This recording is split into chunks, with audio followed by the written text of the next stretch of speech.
കേരളം കടുത്ത ചൂടിൽ 12 ജില്ലകളിൽ യെല്ലോ അലർട്ട്. വൈദ്യുതി ഉപയോഗം കുത്തനെ ഉയർന്നു.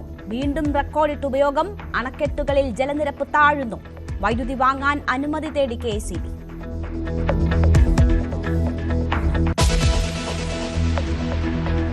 ലോക വാണിജ്യ മേഖലയിൽ പ്രതിസന്ധി രൂക്ഷമാക്കി പശ്ചിമേഷ്യൻ സംഘർഷം.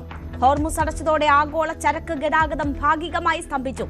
20 ലക്ഷം ബാരൽ ക്രൂഡ് ഓയിലുമായി ഇന്ത്യയിലേക്ക് പുറപ്പെട്ട സൂപ്പർ ടാങ്കറും തടഞ്ഞു.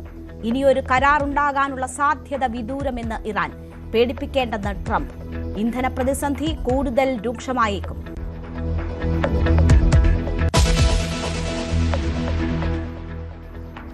അന്വേഷണങ്ങൾ വഴിമുട്ടി സ്വർണ്ണക്കൊള്ള കേസ്. ED SIT അന്വേഷണം എങ്ങുമെത്തിയില്ല. 6 മാസമായിട്ടും കുറ്റപത്രം സമർപ്പിക്കാതെ പ്രത്യേക അന്വേഷണ സംഘം. ഇത് മുമ്പേ ഞങ്ങൾ പറഞ്ഞതല്ലേ എന്ന് പ്രതിപക്ഷ നേതാവ്.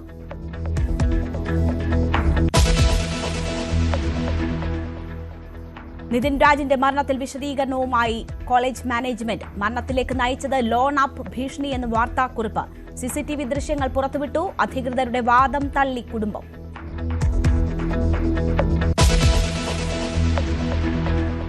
കുംഭമേള വൈറൽ താരത്തെയും പങ്കാളിയെയും കണ്ടെത്താനായില്ല. മധ്യപ്രദേശ് പോലീസ് മടങ്ങി. വ്യാജരേഖ ചമച്ചെന്ന പെൺകുട്ടിയുടെ പരാതിയിൽ കേസെടുക്കാതെ കേരള പോലീസ്.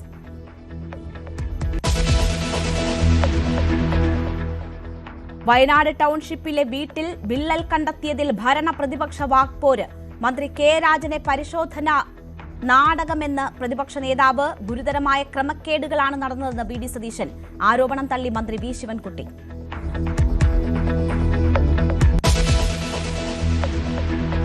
മലക്കപ്പാറയിൽ വയോധികയെ പുലി ആക്രമിച്ചു കൊന്നു. മരിച്ചത് ഷോളയൂർ സ്വദേശി ഇന്നാസി അമ്മാൾ.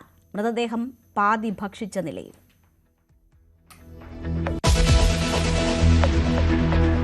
തൃശൂർ കോടാലിയിൽ വീടിനുള്ളിൽ പാമ്പുകടിയേറ്റ കുട്ടികളിൽ ഒരാൾ മരിച്ചു. മരിച്ചത് 8 വയസ്സുകാരൻ ആൾജോ. സഹോദരന്റെ നില ഗുരുതരം. പാമ്പിനെ കണ്ടെത്തിയത് കിടക്കയ്ക്ക് സമീപം.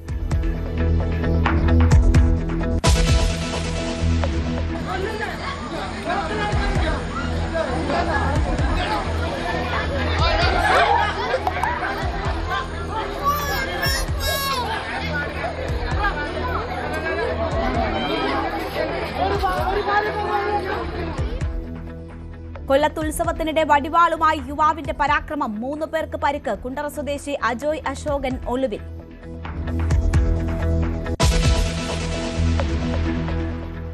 IPL-ൽ ഇന്ന് കൊൽക്കത്ത രാജസ്ഥാൻ പോരാട്ടം. ആദ്യ വിജയപ്രതീക്ഷയിൽ കൊൽക്കത്ത. പഞ്ചാബ് ലക്നൌ മത്സരം വൈകിട്ട് 7:30.